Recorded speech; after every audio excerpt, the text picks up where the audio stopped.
नमस्कार मेरे प्यारे भाइयों और बहनों, एक बार फिर से आप सभी का हमारे इस खास न्यूज़ चैनल में बहुत बहुत स्वागत है। आज की ये तारीख, ये पल देश के करोड़ों पेंशन धारकों और सरकारी कर्मचारियों के लिए बहुत खास है, क्योंकि आज हम आपके लिए 3 ऐसी बड़ी खबरें लेकर आए हैं जो आपकी ज़िंदगी बदल सकती हैं। ये खबरें सीधा आपकी जेब से जुड़ी हैं, आपके भविष्य से जुड़ी हैं और सबसे बढ़कर आपकी गरिमा से जुड़ी हैं। तो चलिए बिना देर किए सीधा मुद्दे पर आते हैं। आज हम सबसे पहले बात करेंगे ईपीएस 95 यानी कर्मचारी पेंशन योजना से जुड़े उस ऐतिहासिक फैसले की जिसने अब उच्च पेंशन के रास्ते पूरी तरह से खोल दिए हैं। उसके बाद हम आपको दिल्ली के जंतर मंतर पर चल रहे उस जोरदार आंदोलन की पूरी कहानी बताएंगे जिसने सरकार के कान खड़े कर दिए हैं। और आखिर में हम चर्चा करेंगे 8वें वेतन आयोग की उस संभावना पर जो आपकी सैलरी और पेंशन को नई बुलंदियों पर ले जा सकती है। तो तैयार हो जाइए, क्योंकि हम शुरू करते हैं गहराई से विश्लेषण। पहला मुद्दा, ईपीएस 95 और उच्च पेंशन का सपना। दोस्तों, कर्मचारी पेंशन योजना, जिसे हम ईपीएस 95 के नाम से जानते हैं, ये सिर्फ एक सरकारी योजना नहीं है, बल्कि ये उन करोड़ों मेहनतकश कर्मचारियों के बुढ़ापे का सहारा है। ये वो भरोसा है जिसके दम पर एक कर्मचारी अपनी पूरी जिंदगी लगा देता है, ये सोचकर कि बुढ़ापे में उसे कोई परेशानी नहीं होगी। लेकिन पिछले कुछ समय से ये भरोसा टूटता नजर आ रहा था। इस योजना के तहत कर्मचारी और उसका नियोक्ता दोनों ही हर महीने एक निश्चित रकम भविष्य निधि में जमा करते हैं, ताकि रिटायरमेंट के बाद कर्मचारी को एक सम्मानजनक पेंशन मिल सके। लेकिन सवाल ये है कि आखिर ये असंतोष इतना बड़ा क्यों हो गया? इसकी वजह है वो मामूली पेंशन जो आज के महंगाई के दौर में किसी काम की नहीं रही। हाल ही में सोमवार के दिन हमने देखा कि कैसे हजारों की तादाद में पेंशन धारक सड़कों पर उतर आए। ये सिर्फ एक प्रदर्शन नहीं था, बल्कि ये उन बुजुर्गों की आक्रोश भरी चीख थी जो अपने हक के लिए लड़ रहे हैं। आइए इन पेंशन धारकों की हर मांग को एक एक करके समझते हैं, ताकि आपको अंदाजा हो सके कि आखिर वे किस चीज के लिए इतना लंबा संघर्ष कर रहे हैं। पहली और सबसे अहम मांग, न्यूनतम पेंशन में जबरदस्त बढ़ोतरी। भाई साहब, सोचिए, आज के समय में 1000 रुपए की क्या कीमत है? 1000 रुपए में क्या आता है? 1 किलो टमाटर अगर 80 रुपए किलो है तो 1.25 किलो टमाटर, या फिर कोई जरूरी दवाई जिसका एक पत्ता 2-4 का मिलता है, या फिर घर का बिजली का बिल जो हजारों में आता है। ये सवाल हम इसलिए उठा रहे हैं क्योंकि आज भी लाखों पेंशन धारकों को ईपीएस 95 के तहत महज 1000 रुपए या उससे भी कम पेंशन मिल रही है। ये वही लोग हैं जिन्होंने अपनी जवानी की ताकत, अपना पूरा जीवन उस संस्था या सरकारी विभाग को दे दिया जहां वे काम करते थे। आज वे इस मामूली रकम से अपना गुजर बसर नहीं कर पा रहे। इसलिए उनकी पहली और सबसे जोरदार मांग ये है कि इस न्यूनतम पेंशन को बढ़ाकर कम से कम 7500 रुपए प्रति माह किया जाए। लेकिन इतना ही काफी नहीं है। उनका कहना है कि ये राशि स्थिर नहीं रहनी चाहिए, इसमें हर साल महंगाई भत्ता भी जुड़ना चाहिए, ताकि बढ़ती महंगाई उनकी इस छोटी सी आमदनी को निगल न जाए। ये मांग सिर्फ एक संख्या नहीं है, ये उनके अधिकार की बात है, उनके सम्मान की बात है। दूसरी मांग, बुढ़ापे में स्वास्थ्य सुरक्षा यानी मुफ्त और बेहतर इलाज। जैसे जैसे इंसान की उम्र बढ़ती है, वैसे वैसे उसका शरीर साथ देना छोड़ देता है। ब्लड प्रेशर, शुगर, जोड़ों का दर्द, दिल की बीमारियां, ये सब बुजुर्गों की जिंदगी का हिस्सा बन जाती है। ऐसे में सबसे बड़ी जरूरत होती है एक अच्छी स्वास्थ्य सुविधा की। पेंशन धारकों की ये दूसरी सबसे बड़ी मांग है कि उन्हें और उनके जीवन साथी को मुफ्त और बेहतर चिकित्सा सुविधा मिले। आज निजी अस्पतालों में इलाज इतना महंगा हो गया है कि एक छोटी सी बीमारी भी पूरी जिंदगी की कमाई पर भारी पड़ सकती है। पेंशन धारक चाहते हैं कि उन्हें सरकारी कर्मचारियों की तरह CGHS जैसी सुविधा दी जाए, या फिर एक ऐसी स्वास्थ्य बीमा योजना बनाई जाए जो उनके सभी इलाज के खर्चों को कवर करे। ये सिर्फ एक सुविधा नहीं, बल्कि उनके बुढ़ापे को सुरक्षित करने की गारंटी है। तीसरी मांग, उन लोगों के लिए भी न्यूनतम पेंशन जो योजना का हिस्सा नहीं बन पाए। हमारे देश में बहुत से ऐसे कर्मचारी हैं जो किसी न किसी कारणवश ईपीएस 95 का हिस्सा नहीं बन पाए। शायद उनकी नौकरी छोटी थी, या फिर उनके नियोक्ता ने उनका पेंशन में योगदान नहीं किया। रिटायरमेंट के बाद ये लोग सबसे ज्यादा कमजोर हो जाते हैं। उनके पास कोई नियमित आमदनी नहीं होती और वे अक्सर उपेक्षित रह जाते हैं। पेंशन धारक संगठनों ने सरकार से मांग की है कि ऐसे कर्मचारियों के लिए भी एक न्यूनतम पेंशन की व्यवस्था की जाए। उनका सुझाव है कि उन्हें कम से कम 5000 रुपए प्रति माह की पेंशन दी जाए, ताकि वे बुढ़ापे में किसी के सहारे जीने को मजबूर न हों। ये मांग उन मानवीय मूल्यों से जुड़ी है जो किसी भी समाज की पहचान होते हैं। चौथी और सबसे महत्वपूर्ण मांग, सुप्रीम कोर्ट के फैसले को तुरंत लागू किया जाए। ये वो मांग है जिसने पूरे आंदोलन को एक नई दिशा दी है। आप सभी को याद होगा 4 नवंबर 2022 का वो ऐतिहासिक दिन, जब सुप्रीम कोर्ट ने एक ऐसा फैसला सुनाया जिसने लाखों दिलों में उम्मीद जगा दी।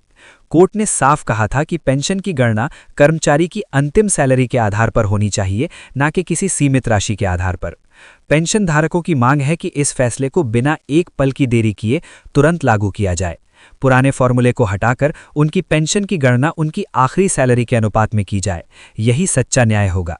ये चारों मांगें आपस में जुड़ी हुई हैं और यही इस आंदोलन की जान है। EPS 95 आंदोलन, एक लंबा संघर्ष।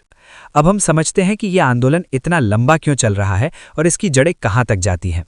शुरुआत हुई थी साल 1965 में, जब भारत सरकार ने कर्मचारियों के लिए ये पेंशन योजना बनाई थी। इसके बाद साल दर साल इसमें बदलाव होते रहे। बड़ा बदलाव आया साल 2014 में, जब सरकार ने पेंशन के लिए अधिकतम वेतन सीमा को बढ़ाकर 6,500 से 15,000 कर दिया। इसका मकसद था कि ज्यादा से ज्यादा कर्मचारियों को बेहतर पेंशन मिल सके, लेकिन सूचना के अभाव में बहुत से कर्मचारी इसका फायदा नहीं उठा पाए। फिर आया साल 2019-20, जब देश भर में पेंशन धारकों का आंदोलन जोर पकड़ने लगा। उनकी लगातार कोशिशों के बाद आखिरकार 4 नवंबर 2022 को सुप्रीम कोर्ट ने अपना ऐतिहासिक फैसला सुनाया। कोर्ट ने न सिर्फ 2014 के संशोधन को सही ठहराया, बल्कि उन कर्मचारियों को भी एक और मौका देने का आदेश दिया जो समय पर उच्च पेंशन के लिए आवेदन नहीं कर पाए थे। इस फैसले के बाद साल 2023 में EPFO ने उच्च पेंशन के लिए आवेदन मांगे, लेकिन अब साल 2024 के मार्च में फिर से पेंशन धारक सड़कों पर उतर आए हैं, क्योंकि उनकी बाकी मांगे अभी भी लंबित हैं। ये 3 दिवसीय धरना उसी लंबे संघर्ष का नतीजा है। दिल्ली के जंतर मंतर पर ऐतिहासिक आंदोलन।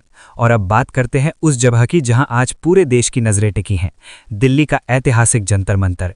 यहां राष्ट्रीय संघर्ष समिति के नेता कमांडर अशोक राउत के नेतृत्व में एक 3 दिवसीय विरोध प्रदर्शन शुरू हुआ है। ये कोई मामूली प्रदर्शन नहीं है, ये उन बुजुर्गों की आखिरी लड़ाई है जिन्होंने जिंदगी भर मेहनत की और आज अपने हक के लिए सड़क पर खड़े हैं। कमांडर अशोक राउत साहब ने बहुत साफ शब्दों में कहा है कि जब तक उनकी मांगें पूरी नहीं हो जाती, ये आंदोलन रुकने वाला नहीं है। उनका कहना है कि श्रम मंत्री मनसुख मांडविया ने उन्हें कई आश्वासन दिए थे, लेकिन अब वे सिर्फ आश्वासनों से संतुष्ट नहीं हो सकते। उन्हें चाहिए ठोस कदम, कैबिनेट से मंजूर एक स्पष्ट आदेश। जंतर मंतर पर जो नज़ारा है वो मार्मिक है। हाथों में तख्तियां लिए बुजुर्ग चेहरे, लेकिन आंखों में एक अदम्य जिज्ञासा और संघर्ष की चमक। हर चेहरा एक कहानी कह रहा है। कोई बैंक से रिटायर हुआ है, कोई रेलवे से, तो कोई किसी और सरकारी विभाग से है, लेकिन सबके मुंह से एक ही आवाज़ निकल रही है, हमें न्याय चाहिए, हमें हमारी पेंशन चाहिए। यह आंदोलन अब सिर्फ एक धरना नहीं, बल्कि हर उस बुजुर्ग के अस्तित्व की लड़ाई बन चुका है जो एक सम्मानजनक जिंदगी जीने का हकदार है। 8वां वेतन आयोग, 66% बढ़ोतरी का गणित। चलिए थोड़ी राहत भरी और उम्मीद भरी खबर पर आते हैं। ये खबर है 8वें वेतन आयोग की। इसको लेकर जो नए अपडेट्स आ रहे हैं उनसे साफ है कि सरकारी कर्मचारियों और पेंशनर्स के लिए खुशियों के दिन आने वाले हैं। जानकारों का अनुमान है कि बेसिक सैलरी में करीब 66% तक की जबरदस्त बढ़ोतरी हो सकती है। लेकिन ये 66% का आंकड़ा कहां से आ रहा है और ये फैमिली यूनिट का फॉर्मूला आखिर है क्या? आइए इसे बिल्कुल सरल भाषा में समझते हैं। दरअसल कर्मचारी संगठनों ने सरकार के सामने एक अहम मांग रखी है कि पारिवारिक इकाई यानी फैमिली यूनिट को मौजूदा 3 से बढ़ाकर 5 किया जाए। अब आप सोच रहे होंगे ये फैमिली यूनिट है क्या भला? इसे समझने के लिए हमें थोड़ा पीछे जाना होगा।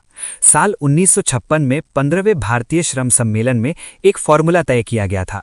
इसी फॉर्मूले के आधार पर सरकारी कर्मचारियों की न्यूनतम सैलरी तय की जाती है। उस वक्त ये तय हुआ था कि एक परिवार इकाई में 3 लोग होंगे, कर्मचारी, उसकी पत्नी और एक बच्चा। लेकिन अब कर्मचारी संगठनों का कहना है कि ये फॉर्मूला पुराना हो चुका है। आज के समय में एक परिवार में 5 सदस्य होना सामान्य बात है। अगर इस फैमिली यूनिट को 3 से बढ़ाकर 5 कर दिया जाता है तो इसका सीधा असर फिटमेंट फैक्टर पर पड़ेगा। फिटमेंट फैक्टर जितना बढ़ेगा, बेसिक सैलरी में उतनी ही ज्यादा बढ़ोतरी होगी।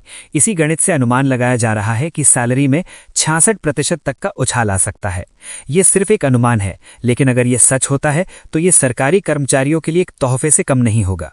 तो दोस्तों, ये थी आज की 3 बड़ी खबरों की पूरी जानकारी। EPS 95 में उच्च पेंशन का रास्ता, जंतर मंतर पर चल रहा ये ऐतिहासिक आंदोलन और 8वें वेतन आयोग से जुड़ी ये उम्मीद भरी खबर। ये तीनों मुद्दे आपस में जुड़े हुए हैं और इनका सीधा असर देश के करोड़ों लोगों की जिंदगी पर पड़ेगा। हमारी कोशिश रहेगी कि हम आपको इन सभी मुद्दों से जुड़ी हर छोटी बड़ी जानकारी देते रहें, क्योंकि ये सिर्फ खबर नहीं है, ये आपका हक है, आपका अधिकार है। बने रहिए हमारे साथ और देखते रहिए ऐसी ही बेबाक और सटीक खबरें। आपका दिन शुभ हो। कर्मचारी राज्य बीमा अधिनियम 1948, ग्रेच्युटी भुगतान अधिनियम 1972 और मातृत्व भत्ता अधिनियम 1961 जैसे कई पुराने कानूनों के ढांचे को लाया गया है। नई व्यवस्था का एक बड़ा मकसद सामाजिक सुरक्षा का दायरा बढ़ाना। इसके तहत संगठित क्षेत्र के कर्मचारियों को ईपीएफ, पेंशन और ग्रेच्युटी जैसी सुविधाएं जो है वो मिलती रहती हैं। कुल मिलाकर अभी के लिए ईपीएफ खाता धारकों को किसी भी बड़े बदलाव की चिंता करने की जरूरत नहीं है। सरकार के मुताबिक मौजूदा ईपीएफ व्यवस्था पहले की तरह जारी रहेगी। यदि भविष्य में कोई बदलाव किए जाते हैं तो उन्हें धीरे धीरे लागू किया जाएगा। इसलिए संगठित क्षेत्र के करोड़ों कर्मचारियों के लिए ईपीएफ आने वाले समय में रिटायरमेंट सेविंग का एक अहम आधार बन सकता है।